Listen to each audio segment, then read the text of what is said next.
Please read us a story, old bear. We'll all gather round.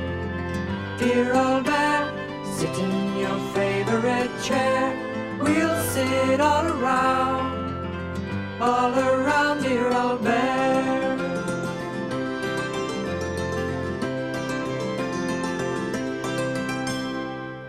Little Bear and Rabbit had spent almost all the morning in the sandpit. "What are you doing in there?" asked Bramwell Brown, who'd come over to watch them. "We're digging for treasure," said Little Bear. "How exciting," said Bramwell. "Have you found any?" "Only these," said Little Bear, pointing to a row of things perched along the edge of the sandpit. "But we haven't found any real treasure yet." Suddenly, Rabbit dived into the hole he'd just dug and came up waving something round and yellow. "I've found gold!" he cried. Little Bear pointed into the hole. "Look, there's another!" he squeaked. And another, and another!" They both began to pick the yellow counters out of the sand, and very soon a large pile lay beside the hole. "We're rich!" cried Little Bear, gazing at the counters. "I knew we'd find treasure in the end." By now, the other toys had gathered round to look at Rabbit's big find. "What are you going to do with all the gold?" asked Zebra. "It's quite nice when people share things they've found," said Duck. "Of course we'll share them," said Rabbit. "Would you count them out for us, please, Bramwell?" Bramwell gathered the toys round and began to share the counters out one by one. Soon, everyone had a little pile. "Now we've all got some money," said Little Bear thoughtfully. "What are we going to do with it?" "We can buy things," said Rabbit, carefully pushing his share of the treasure into a sock. "But we can't really go to the shop," said Little Bear. "It's too far." "We could have our own shop," said Bramwell. "If we all collect things to sell, we could each have a stall. It would be a sort of market."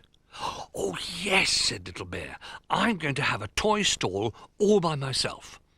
And putting his money into a little bag, he set off to gather up any games and puzzles he could find. "Well, that's one stall," said Bramwell. "Now, what shall we sell on the others?" Jolly was looking in a box of old clothes. He lifted out a sock and then a funny hat. "I could sell these," he thought to himself. "Everyone needs clothes." Ruff and Dog wanted to share a bone stall and had been digging up all the bones they could find. "Do you think we'll get much money for these?" said Dog. "Not everyone likes bones." "Well, I do," said Ruff, arranging them side by side to count them. "So I'll buy yours and you can buy mine." Bramwell Brown had decided that it would be fun to sell cakes. He was busy in the kitchen making all sorts of lovely things. "Can I help you decorate your cakes?" asked Zebra, "until I can think of an idea for my own stall." While all the toys were busy finding things for their stalls, Duck and Rabbit tried to decide what they could sell. "All that's left for us are the bits and pieces," grumbled Duck, looking at the things Rabbit and Little Bear had found in the sandpit. "Well, let's have an odds and ends stall," said Rabbit. When most of the things had been collected for the stalls, the toys found some big boxes and covered them with tea cloths. "The striped material is just right," said Little Bear. "It looks like a real market now." The toys began to arrange their things to sell. Suddenly, Jolly stopped and stared at his table. "We haven't put prices on anything," he said. "Nobody will know how much to pay." "Well, our bits and pieces stall has come in useful already," said Rabbit. He wrote a large number 3 on a piece of blue card and propped it up in front of a ball of string. "The number on the card shows how much something is worth in counters," he explained. The toys were soon busy again, writing lots of different numbers on their cards and placing them on the stalls. "Bramwell won't need any prices for his stall," said Little Bear. "There's nothing on it. I wonder where he is." "I'm here," called a voice from the doorway, and in came Bramwell carrying a big tray of homemade cakes and biscuits. Behind him, Zebra was pulling her cart, which was piled high with fruit and decorated with ribbons and bows. "It's a fruit shop on wheels," said Zebra. "You can eat as much as you like, as long as you buy it first." The toys couldn't wait to open the market. "Is everyone ready?" called Bramwell, and when they were all standing beside their stalls, he rang a little bell. "The market is open," he called. "Have your money ready." Ruff was the first to buy something. He found a nice pair of gloves on Jolly's clothes stall. He wasn't sure what to do with them, but as there were only 2 counters, he thought they must be a bargain. Bramwell bought a yo-yo from Little Bear. "I haven't played with one of these for years," he said. Old Bear bought some kite string from Rabbit and Duck, and a bone from Dog to wind it up on. "Seems a bit of a waste of a bone," said Dog, but he was pleased with the counters. Little Bear had a wonderful time dashing from stall to stall, trying to decide what to buy. First he looked at the cakes on Bramwell's stall, but couldn't choose which he liked best. Then he examined the bones on the bone stall, but thought they weren't quite as interesting as the cakes. Next, he stopped at Jolly's clothes stall to try on a hat, but it wasn't a very good fit, so he hurried on to Rabbit and Duck's stall. "Please, could I buy that?" he asked breathlessly, pointing to a single red roller skate. "I hope you know how to use it," said Duck. "Doesn't look very safe, just one roller skate on its own."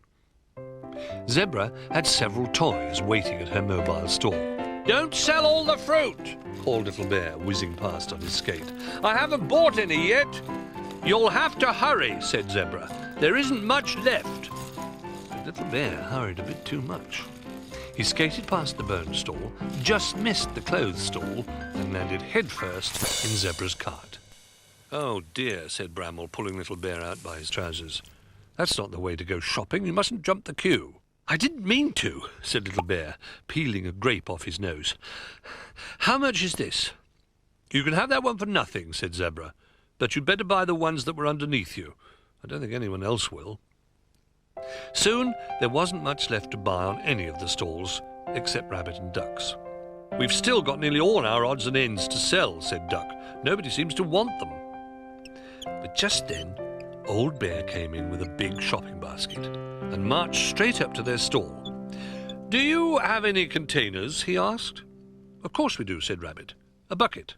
You have to make your own handle. A spoon for going round corners. A teapot, and more." "I'll take them all," said Old Bear. And after paying lots of counters, he loaded them into his basket. "What are you going to do with them?" asked Rabbit. "Follow me," said Old Bear, "and you'll see. But don't forget to bring your money." As all the fruit and cakes had been eaten, and everyone had new clothes and games and even bones, the rest of the toys decided to find out what Old Bear was doing.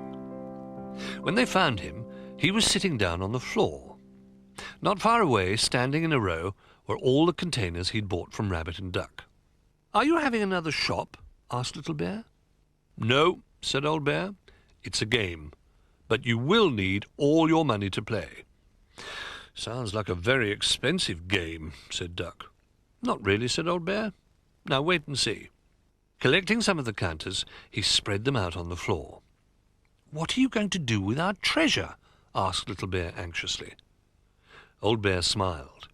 "These counters can be gold coins," he said, "but they can also be tiddlywinks."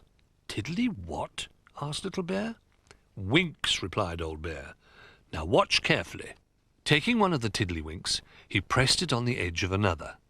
The second one flew up into the air and landed beside the bucket. "Not quite in," said Old Bear.